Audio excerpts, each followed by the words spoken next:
My name is Kimberly Moore, and I'm a math, science, and social studies teacher at Woods Intermediate.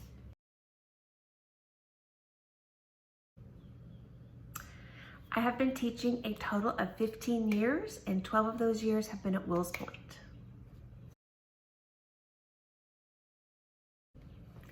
My inspiration for teaching comes from my own struggles as a child. I struggled a lot with math, all the way from elementary, middle school, high school, even into college. I really struggled with math. I struggled with reading, I struggled with comprehension, I struggled with writing, I struggled with everything. And so my inspiration to teach came from my childhood, because since I struggled so much with just the basic understandings of why things are, why do we do that? What is the purpose of this? And how things are connected. I didn't understand any of that as a child. And so my inspiration to teach, and ironically I teach math now, but I try to teach it in a way to help these kids gain a fundamental understanding of the why and the how. How do these things work? How are these skills and concepts related to each other? And I try to lay a basic foundation in the simplest terms for them, to help them understand, so that as they move on into middle school and junior high, hopefully I've helped lay some of the foundation to help them in their further school life. So I think my biggest inspiration came from my struggles.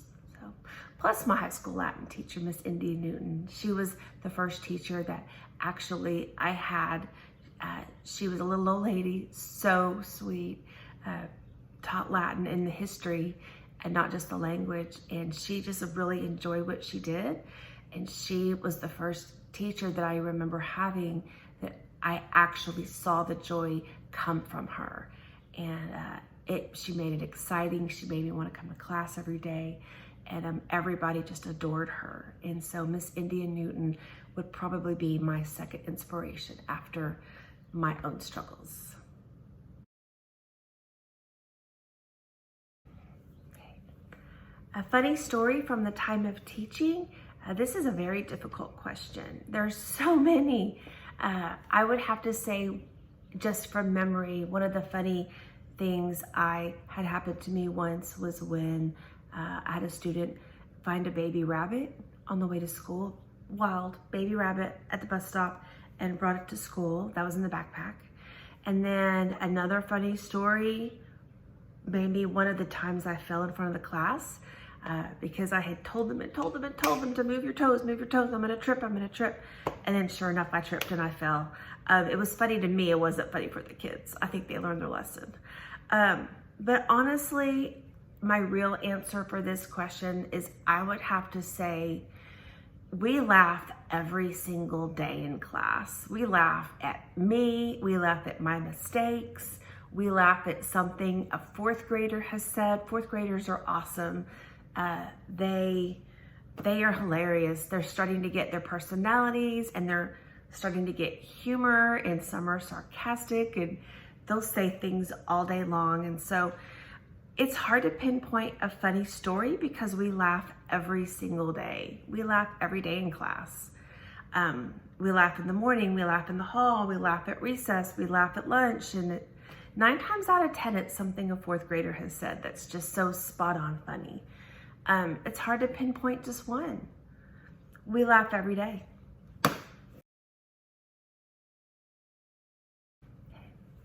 My biggest success as a teacher. This is a hard question too. I'm gonna be honest, there's not just one. I try to end every year with thinking of a student who I feel has been the most successful, and I find successes every year. But more importantly, I find success every day. I find success every day in my classroom. We find a student who has been struggling with long division after days or weeks of tears and worry and fret and misunderstandings and frustrations, and they'll finally break through, and that's a success. If I have students who are struggling with being kind. And we work on being kind, and we work for days, months, and finally I see them doing things for others, and something has broken through, and success. Success is when I see a student grow. I have kids that grow yearly. I have kids that grow daily. Those are successes to me. If I have a student who has been struggling with their double-digit multiplication, and they're getting their steps all mixed up and backwards and flipped, and we break it down and we break it down and we break it down, and finally they get it. They get that aha moment. That's a success. We have successes every day. I try to find them every day, and I try to point them out every day. So it's hard for me to say I have a biggest success, because I feel like I have successes daily. I want these kids to see success in others, so that hopefully it will give them inspiration to not give up. And I try to celebrate those successes, whether it's a student who has completed an essay on a historical Texan that they've been working on, whether it's a student who gets the scientific method and they finally understand that process. That's a success. If I have a student who is in reading or writing class and they finish a book, or they get 100 on their AR test, that's a success. And we name it, we say it, we celebrate it, so that it can hopefully inspire others to say, I can do that too. I can do that. I can get there. I can do that. So I don't really want to say that I have one big success. We have successes every day. If I had to pinpoint one this past year, I had a little girl in my afternoon class who, before school even started, we got their little student cards, and the first thing I saw on her student card was a sentence that said, "is very afraid of math." And by the end of the year, that little girl was making A's and B's on all of her tests. She wasn't afraid anymore. To me, that was a success. And I was so proud of that little girl. And she would, by the end of the year, she went from being terrified and not unsure of what to do, by the end of the year, getting mad when she didn't make an A on a test. And so I was just so proud of her for that. That was a success. I have those every year. Every teacher does. It's hard to pinpoint one. It is, because in my mind, they're all successes. My goal as a teacher, I have a lot of goals. I have the basic goals that I think every teacher wants. I want my kids to learn, absolutely. Learn your standards, learn the skills you have to learn in your grade. I want my kids to grow. I want my kids to come into fourth grade and leave fourth grade knowing that they've grown. Not just showing me, but I want them knowing that, yeah, I learned something this year. I want my kids to be prepared for the next grade level. I think every teacher wants that. I want my kids to be prepared. I want my kids to leave my classroom with the tools they need to grow. The tools meaning the strategies to be able to handle problems and handle their learning in the future. I want my kids to be confident, knowing that they can do what they need to do to grow and to learn as they leave. I think those are the basic skills that every teacher wants. But I would have to choose two goals that go a little bit beyond the basics. The first thing is I want my students to be lifelong learners. I don't want them to leave my class knowing that learning is done, school's over, we're done. No, I want them to understand that you learn every day.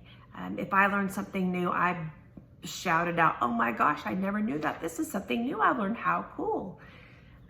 If we're doing a lesson in class on something and we come across a name or a word or a skill or something that we don't know, we stop, we go to Google, we look it up, and then we get back to our learning. If we are working and I have a student that asks a question and I'll be like, I don't know, let's figure it out. We go to Google, we search it up, and then we go back to our lesson. I want my kids to understand that learning doesn't stop in the classroom. Learning is forever. Learning is all day long. And you can stop, and if you have a question and you're questioning something, go look it up. You know, this day and age is so incredible that we have Google. You know, as I was a little girl, I would sit in my living room just looking through encyclopedias, just looking at the pictures, looking at the graphics to get information. And now it's just at your fingertips. You can just Google the specific thing you want to know, and there it is. And so I want my kids to understand that learning is lifelong. Learning is all day. Learning is not just math and science and social studies and reading and writing. It's not. It's everything you do all day. Whether it's learning how to ride a bike or learning how to crochet or, you know, learning how to do a new video game, you're learning, lifelong learning. And probably the second most important goal I have as a teacher is, yes, I want my kids to know their standards. Yes, I want my kids to know what they need to know to be ready for the next grade. But probably the biggest goal I have as a teacher is I want my kids to just be good humans. Just be a good human. We work all year long on kindness, showing kindness, how to be kind. And that's hard for some kids. We struggled this year with that a lot, and we spent a lot of time putting the books away to work on that kindness and how to treat others. I want my kids to be good humans. I want them to show empathy. I want them to show empathy for others. I want them to be able to understand that their actions have consequences.